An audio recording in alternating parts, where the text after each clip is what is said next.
একটু সাহস আর ধৈর্য থাকলে মেয়েরা যে কোনো অসাধ্য কাজকেও সাধন করতে পারে।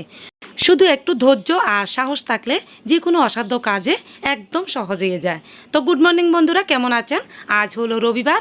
তো রবিবারের সকাল 8টা থেকে আমি ব্লগটা শুরু করেছি। আশা করি পুরো ব্লগটার সাথে থাকবেন। আশা করি আজকের ব্লগটাও খুব খুব ভালো লাগবে। তো মেয়েরা আজকে টিফিন খেয়ে পড়তে বসে গেছে। তো ছোট মেয়েকে আমি পড়াচ্ছি, আর বড় মেয়ে তো নিজেই পড়তে পারে। ওকে মাঝে মাঝে একটু দেখিয়ে দিলে হয়, আর ওকে ক্যামেরার সামনে আমি কিন্তু আনতে পারি না, ওর লজ্জা পায়। তো এদিকে দেখুন কত সুন্দর আবহাওয়া। এমন আবহাওয়া থাকলে তো খুবই ভালো লাগে, মনও খুবই ভালো হয়ে যায়। তো মেয়েদের পড়াশোনা শেষ করে এবার চলে আসলাম কিচেনে, ভাত রান্না করব। তো সকালের জন্য করব ভাত, ঢেঁড়স ভর্তা আর চাল কুমড়োর তরকারি। আর দুপুরের জন্য করব ফ্রাইড রাইস আর পনিরের তরকারি। আজকে একদম সারাদিনে নিরামিষ। তো এমনিতেও তো গরম, খুব গরম পড়েছে। তো হাজব্যান্ড বলল আজকে সব নিরামিষই রান্না করো। তো এদিকে আমার ভাত রান্না আর সকালে ঢেঁড়স ভর্তা আর চাল কুমড়োর তরকারি হয়ে গেছে, আর খাওয়া দাওয়া কমপ্লিট হয়ে গেছে সকালবেলা। এখন সকাল 10টা মতো বাজে। তো আমি দুপুরের জন্য করব ফ্রাইড রাইস আর পনিরের তরকারি। তো একটা সময় মনে হতো ফ্রাইড রাইস অনেক কঠিন রান্না, কিন্তু এখন যেহেতু আমি জানি এই রান্নাটা, তাই এখন কোনো কঠিনই মনে হয় না। তাই তো বলছি কোনো কাজে কঠিন না, জানলে সব কাজই সহজ।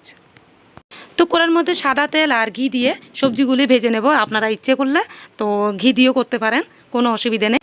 তো সবজিগুলি ভাজা হয়ে গেছে, এবার দিয়ে দেবো রাইসগুলি। এখানে আমি বাসমতি চালে নিয়েছি, একটু ভালো মানের বাসমতি চাল হলে ভালো হয়, তাহলে ফ্রাইড রাইস খেতেও খুবই ভালো লাগে।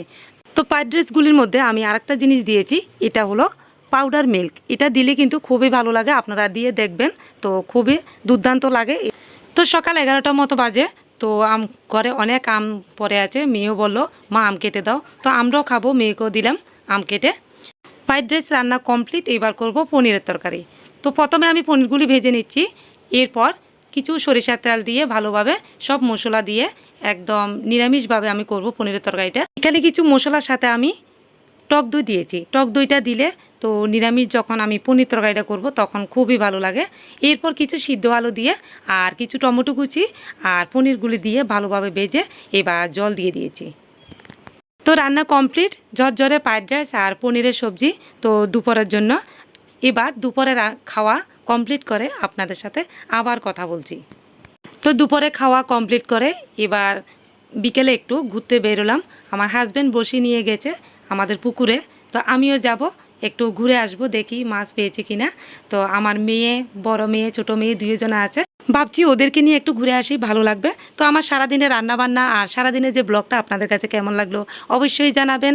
আর আবার দেখা হবে নতুন আরেকটি ভিডিও নিয়ে। এই সময় ভালো থাকবেন।